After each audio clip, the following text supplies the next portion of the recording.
Boa noite, pessoal. Gente, eu quero mostrar aqui para vocês uma das coisas que a gente sempre fala lá no Pense Magro, que nosso desafio ele é muito completo, porque a gente está sempre trazendo as melhores informações, tanto aqui no Instagram quanto lá, mas acaba que a gente se dedica bastante para as pessoas terem bastante resultados. E a gente vem vendo através do tempo o quanto o jejum alternado, sim, realmente o jejum intermitente, ele tem mudado assim a vida das pessoas e tem trazido muito resultado. Eu ia mostrar para vocês, este foi um dos estudos feitos com dias de jejum alternado. Nessa semana, na última semana, a gente lançou alguns protocolos alternados e o pessoal do Pense Magro disse que teve muito resultado. Eu quero explicar para vocês esse estudo, que é muito interessante. É Alternate Daily Fasting, que eles também chamam de Every Other Day, que é o jejum. Você jejua um dia, você come normal no outro dia e depois você jejua de novo. Então, é sempre como se fosse um dia sim, um dia não. E é muito interessante que quando a gente vê o saldo da semana, se você faz uma restrição calórica, onde você todos os dias reduz quantidade de calorias, mas você faz várias refeições, você não tem os mesmos efeitos do jejum, porque o jejum, além da questão da restrição calórica, que é muito importante, tem a questão hormonal, que nas dietas, quando você come várias vezes ao dia, alguns aspectos hormonais, eles não são ativados. A gente sempre explica muito isso, porque o jejum ele é muito interessante porque ele reduz a sua fome naturalmente. Então, às vezes, fica muito mais fácil você manter aquele déficit calórico, porque você perde a fome. Então, assim, depois que você passa esse episódio aqui da insulina, ó, se você vê nessa imagem, que até as 12 horas, você ainda está queimando, está utilizando a glicose das suas últimas refeições. Principalmente se você comer uma refeição riquíssima em carboidratos, com mais carboidratos, você vai ter bastante tempo ainda essa reserva no seu corpo. Né? Então, nessas 12 primeiras horas do jejum, você vai ter essa diminuição aí da insulina, da glicose, mas você continua gastando essa glicose da sua última refeição. Olha, depois das 12 horas, olhem aqui, ó, depois das 12 horas, você começa a entrar no modo, na verdade, no modo aqui, ele diz fat burn, queimar gordura. Não efetivamente, talvez não precisamente, talvez às 12 horas, depois às vezes pode demorar mais, às vezes pode demorar menos, mas digamos que a partir das 12, 14 horas você começa a diminuir aí o seu glicogênio, onde entra a queima de gordura.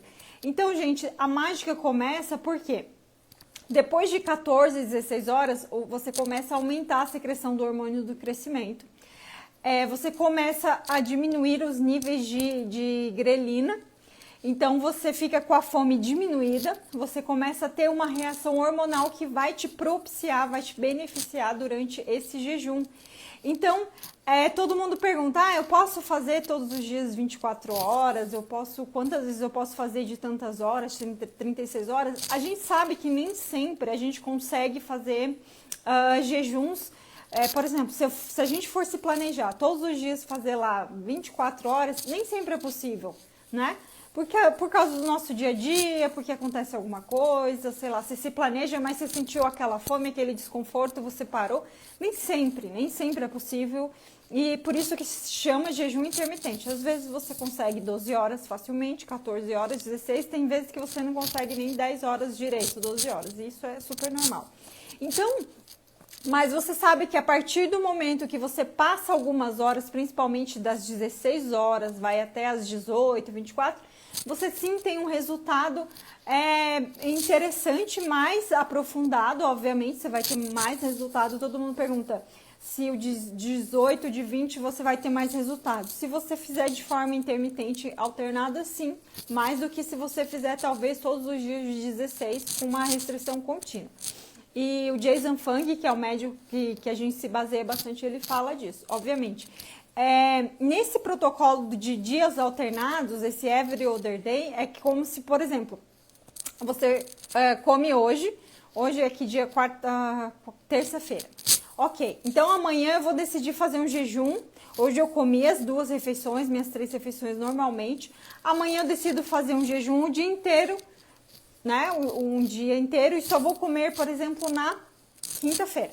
Então, hoje eu comi normal, vou passar a quarta toda feiras sem me alimentar. E na quinta eu vou comer, digamos, normalmente, né? Mas cuidando um pouco também nas quantidades. Mas, conforme esse estudo dessa Cris Varad, que é uma das autoras desse estudo de jejum alternado, ela diz, por exemplo, se a pessoa faz isso, quando ela vai comer na quinta-feira, por exemplo, ela não vai conseguir ultrapassar as quantidades, por exemplo, é como se ela ficasse um dia e meio sem comer, então, mesmo que ela passe um pouco das quantidades no dia da alimentação, na quinta-feira, não vai ser suficiente, humanamente, fisiologicamente, é impossível ela comer por todo esse dia que ela não se alimentou. Então, por isso que ela fala assim, every other day, sempre o outro dia. Um dia eu como normal, um dia eu faço jejum. Um dia eu como normal, um dia eu faço jejum. E é uma dos protocolos e uma digamos, das nuances do jejum intermitente. Existem várias, né? Mas eu acredito que essas de dias alternados, eu acho muito interessante, porque nem todo dia você está naquele empenho, naquela função de fazer jejum ou de seguir estritamente a dieta. Acontece alguma coisa, você tem um evento, você tem alguma coisa que não dá para seguir 100%. Mas num dia, por exemplo, você escolhe lá 2 dias da semana que você vai se dedicar mais intensamente, você vai se preparar, então você sabe que naqueles 2 ou 3 dias você vai ter uma restrição, um cuidado maior.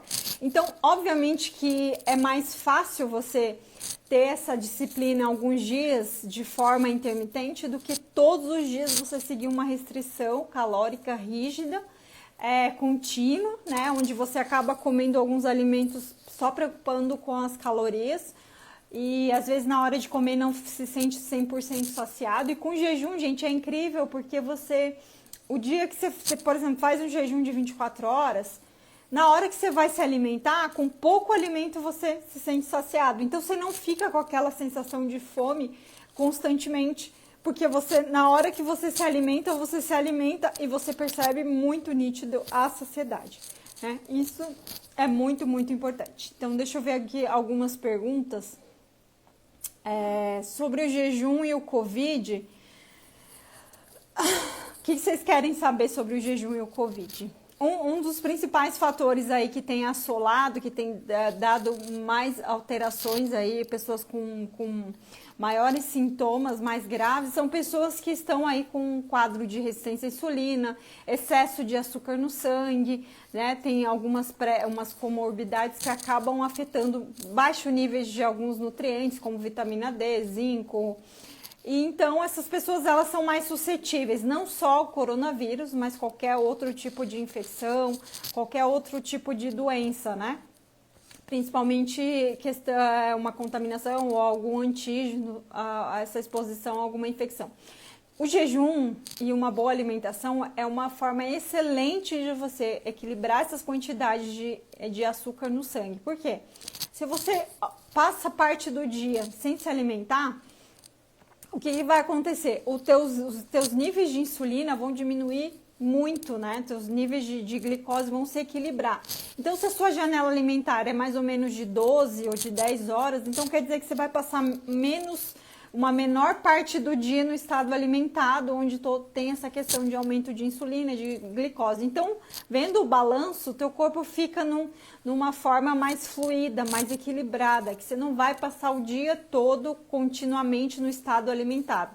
Grandes doenças, grandes incidências de problemas hoje que a gente vê é que as pessoas passam mais de 12, mais de 14 horas no estado alimentado. Elas comem da hora que levantam até a hora de dormir. Às vezes vão dormir muito tarde e fazem muitas refeições, tipo mais de 6.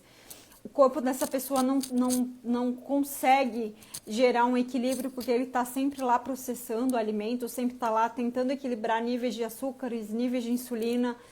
E qualquer infecção, qualquer problema que surgir num corpo, num organismo assim já debilitado devido ao fato dele estar sempre muito requisitado, principalmente com excesso de açúcar, qualquer coisa que vier externamente vai ser um trabalho a mais, vai ser complicado. Então aquela pessoa que mantém esses níveis mais equilibrados, ela vai ser, o sistema imune dela vai estar mais fortalecido, porque ele não vai estar lá em tempo integral tentando fazer toda aquela digestão, aquele processo de digerir tudo sempre o tempo todo, e às vezes comida ruim, né? Comida que traz mais problemas do que, enfim, a própria nutrição.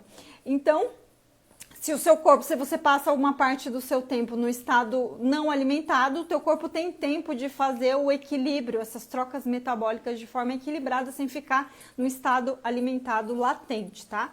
Deixa eu ver aqui outras perguntas. E eu queria, antes de finalizar a live, eu queria mostrar aqui para vocês esse gráfico que eu achei bem interessante.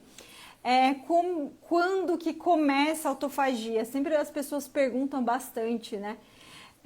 Como que acontece a autofagia, que o meu corpo começa a fazer a reciclagem de células?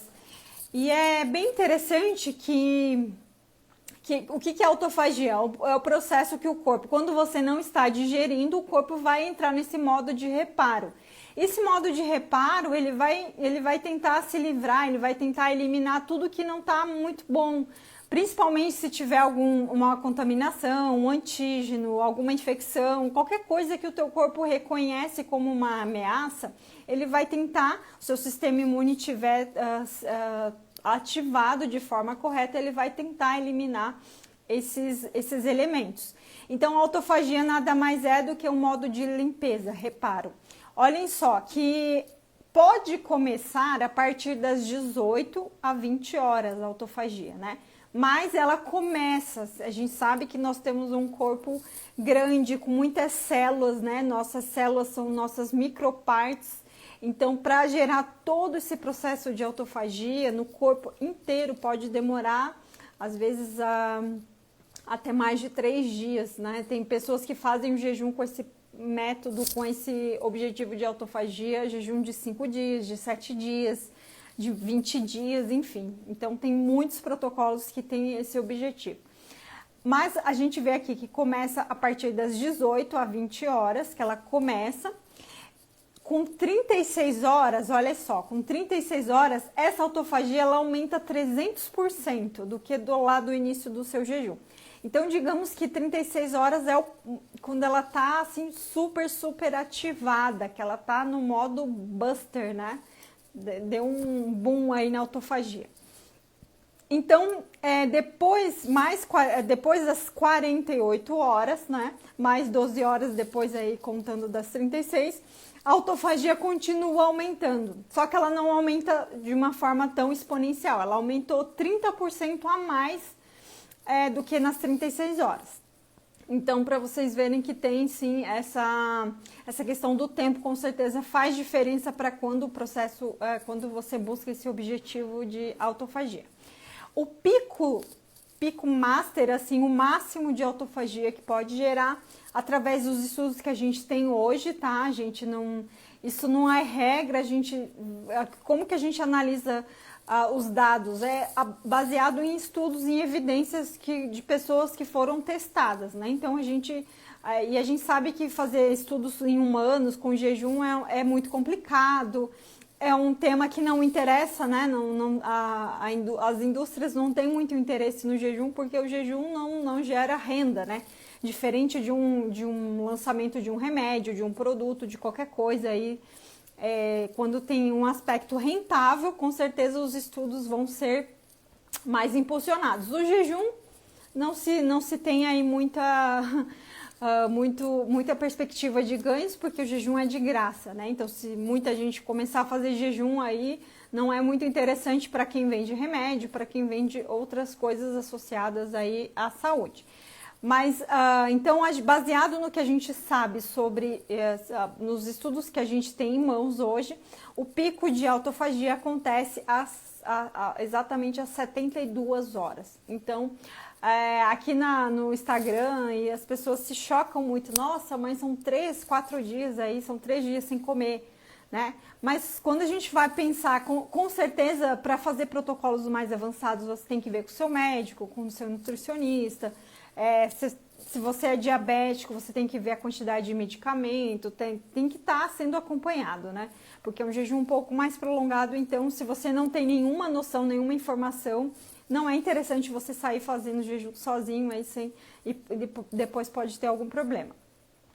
Mas assim, olhando aí o jejum de 72 horas, as pessoas, 3 dias sem comer, mas e quando a gente pensa que a gente passa anos da nossa vida comendo em excesso, anos, né? Eu já tive sobrepeso, nunca fui obesa, mas já tive sobrepeso, então eu já passei anos da minha vida me alimentando em excesso, comendo muito e comendo muita comida industrializada, muito junk food. Então, se a gente for ver o equilíbrio, né? Eu ainda acredito que o nosso corpo, o corpo é muito generoso, porque às vezes poucos dias comparado ao longo da nossa vida, quando a gente muda o estilo de vida em questão, às vezes, de meses, né? Tem pessoas aí, estudos que a gente vê que pessoas que revertem, que controlam o diabetes apenas depois de 2 meses, 3 meses, só reduzindo carboidratos, fazendo jejum. Então, a pessoa às vezes passou a vida toda comendo em excesso, comendo açúcar, comendo um monte de coisa de forma errada, e às vezes com 2, 3 meses o corpo ela entra em processo de controle, né? Então é muito interessante como o nosso corpo é super generoso.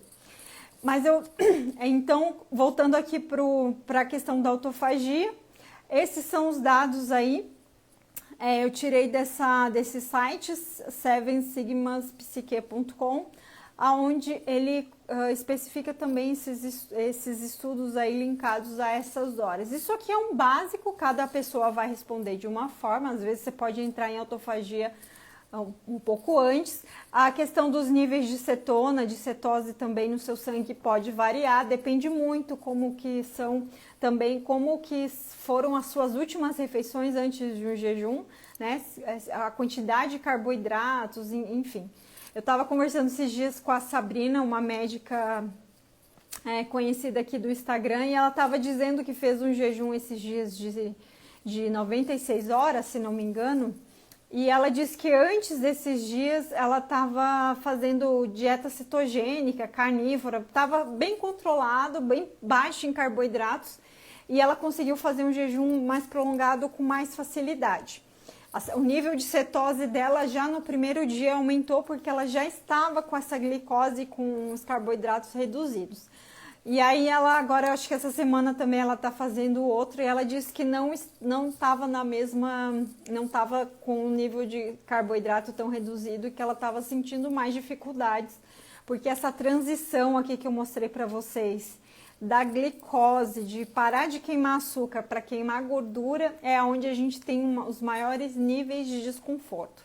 Principalmente dor de cabeça, tontura, aquela irritação, principalmente assim, você foi num dia comer um monte de pão, carboidrato, aí no outro dia você tenta jejuar. Essa transição aí vai ser o caos, porque vai ser mais difícil. Deixa eu ver aqui as perguntas. O corpo dá algum sinal quando entra em modo de autofagia? Não conseguimos muito mensurar. Estou ouvindo ultimamente muitos podcasts, muitos artigos em inglês sobre o assunto. Parece que está surgindo no mercado um modo de medição, que a gente vai conseguir medir o nível de autofagia no corpo. Ainda hoje não existe nada que faça isso ainda. Então vamos torcer aí para que chegue esses testes, esse modo, porque a gente sabe que quando a gente está com um nível de autofagia maior, o nosso corpo está aí trabalhando ao nosso favor, nos protegendo de doenças, de cânceres, de vários outros acometimentos aí. Então é interessante saber, né, que a gente está com esse nível de autofagia mais avançada, muito interessante. Deixa eu ver aqui outra pergunta. Adoçante sem açúcar, frutas pode após o jejum? Então, quando você faz jejum, seu nível de açúcares estão mais equilibrados, né? Seu corpo está no modo, digamos, de queima de gordura. Digamos que você fez aí 24 horas de jejum, tá? Então, tua glicose está muito tá muito baixo, tá tudo regulado. Se você quebra o jejum com carboidrato, mesmo que seja das frutas, eu digo na quebra, não depois, mas assim, o primeiro alimento que você vai comer, se for rico em açúcar, em frutose, mesmo que seja uma fruta, esse nível aí, essa glicose vai dar um pico novamente. Então, tem gente que tem até, às vezes, o coração acelera, quebra um jejum de 36 horas, às vezes coloca um carboidrato logo de início, na quebra do jejum, a pessoa sente um desconforto, porque imagina, o nível de glicose está lá super baixo, aí teu pâncreas, teu fígado recebe aquela quantidade lá absurda, né, que para quem estava em jejum, qualquer quantidade a mais de açúcar, de glicose vai dar um efeito aí rebote, então pode ter um nível de desconforto maior. Então o ideal é quebrar com alimentos mais ricos em gorduras, proteínas do que em carboidratos. Eu como tapioca, crepioca. Tapioca tem bastante carboidratos também, então se você quebra o jejum com tapioca, talvez pode ter esse efeito de maior desconforto. Se eu fizer de jejum 18 horas todos os dias de dar resultado, então eu falei no início da live aqui dos dias alternados, né? Que a gente vê cada dia no Pense Magro mais resultados com jejuns em dias e horários alternados. Deixa eu mostrar para vocês uma das últimas tabelas que a gente fez. Deixa eu ver aqui. Meu celular tem milhões de fotos, imagens, vocês devem imaginar. Deixa eu procurar aqui. Ó, esse protocolo eu coloquei esses dias aqui no feed do Instagram. Olha que interessante, né? Numa semana aí, se a gente tem 7 dias aqui nesse protocolo. Ele é muito interessante que ele exemplifica exatamente o que a gente está falando, dias alternados. Então, primeiro, nos 3 vezes, você vai pensar, segunda, terça e quarta, você vai fazer 17 horas, né? Digamos esse protocolo 331. Então, na segunda, terça e quarta, você fez 17 horas, talvez você quebre aí o jejum sempre no mesmo horário, mas foram só 3 dias. Os próximos 3 dias já é outro estímulo, são 24 horas. Então, provavelmente, você vai quebrar o jejum em, né, horários diferentes aí dos 3 primeiros dias. Digamos aí, quinta, sexta e sábado, você fez aí 24 horas, aí você vai, sei lá, escolher sempre fazer o almoço, ou sempre fazer o jantar como a única refeição do dia. E para fechar a semana, 36 horas. Digamos aí que no domingo você começa seu jejum aí de 36 horas e vai quebrar lá. Se você começou no domingo, você vai quebrar lá na terça-feira. Então é um protocolo interessante, né? Porque vocês veem aí que tem um estímulo aí, horários diferentes, horas diferentes, duração, na hora de quebrar vai ser diferente, então é muito interessante que exemplifica perfeitamente a questão da intermitência. Claro que além desse existem vários outros, gente, isso aqui é só uma variação, mas para vocês verem e até vocês testarem que às vezes sair da rotina, se você faz todos os dias do mesmo horário, sair da rotina, de repente vale a pena. No Pense Magro a gente sempre lança várias possibilidades, vários protocolos diferenciados, porque daí a pessoa, mesmo depois que acaba o desafio, ela tem algumas ideias ali de como ela pode fazer depois que acaba os 21 dias. Então, para ter essa questão de variação e intermitência. Deixa eu ver se tem mais perguntas. Meu intestino ficou preso depois que comecei a fazer o jejum.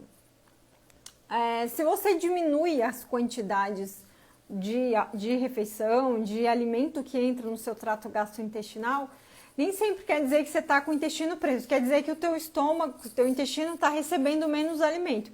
Recebendo menos alimento, a tua vazão aí intestinal ela vai ser menor, né? Se está entrando menos, vai sair menos. E principalmente se você muda a composição da sua alimentação, se você diminui grãos, por exemplo, que o danado do grão ele aumenta muito no intestino. Então ele dá volume. Então se você diminui trigo, diminui arroz, diminui as massas em geral, que elas acabam fermentando, aumentando muito o tamanho no intestino e depois no bolo fecal, se você diminui esses alimentos e ainda diminui a quantidade em geral da sua ingesta calórica, com certeza o teu intestino você vai ter menos fezes, e as pessoas confundem e acham que é intestino preso, mas na verdade o intestino está funcionando de forma normalizada, né, devido à mudança aí de hábitos. Gente, então tá, eu vou terminar aqui essa live. Fiz muito aleatoriamente, não estava nem planejando. Se você quiser aprender mais sobre o assunto, a gente está com o desafio, com as vagas abertas. Parabéns, da família Pense Magro, vocês estão de parabéns, gratidão. Muito obrigada, gente, muito, muito bom. A gente ama fazer esse trabalho, e eu entro com a parte dos protocolos, do jejum, e a Cris arrasa aí na parte das receitas, na parte de motivação, hábitos, mudança, que a questão é que às vezes a gente tem o conhecimento, mas não tem muito conhecimento de como aplicar, que às vezes a gente sempre acha, fazer dieta é difícil, fazer jejum é difícil, isso não é pra mim. Mas eu acho tão incrível como a Cris, ela coloca isso como um estilo de vida, porque ela facilita muito nas receitas, então acaba sendo algo viável, algo palpável, né? Porque não adianta nada a gente planejar uma super mega estrutura, uma dieta perfeita, e a gente não consegue seguir, né? A gente o nosso dia a dia, nossa rotina não permite, não possibilita essa execução, então não adianta nada. Por isso que grande parte do dia você fica em jejum, já facilita um monte, né? Porque jejum zero, é água, chá e café. Ok, você já não tem que se preocupar naquele período ali de jejum. Já economiza, já facilita, já te libera mais tempo. Então, quando você vai se alimentar, como você está mais atento, você vai fazer melhores escolhas, você vai estar mais ligado e mais atento ao que você vai comer. Você vai ter mais controle das quantidades, porque você vai perceber, não, hoje eu fiz 2 refeições. Então, a pessoa tem um conhecimento maior, um autoconhecimento maior do que é fome, do que é saciedade, porque ela fica mais concentrada, né? O menos aí se torna mais, porque a pessoa fica mais atenta. Isso é fantástico. Além da economia, tem essa questão também de se conhecer melhor e saber. E depois, com o tempo, as pessoas veem que dá para levar como estilo de vida sem se privar para sempre. Você consegue eventualmente comer coisas fora que não são consideradas, né, low carb, mas que se grande parte do tempo você mantém esse padrão de estilo de vida, porque o jejum facilita muito. Você vai fazer um jejum aí e na hora de se alimentar, nem sempre é 100%, mas, né, nos momentos que você consegue equilibrar fica muito bom, e também nos momentos que você vai comer coisas fora da dieta também funciona, principalmente na manutenção, né, que você não tem mais que se preocupar em perder peso e é só manter. Tá bom, gente? Beijo pra vocês e até mais.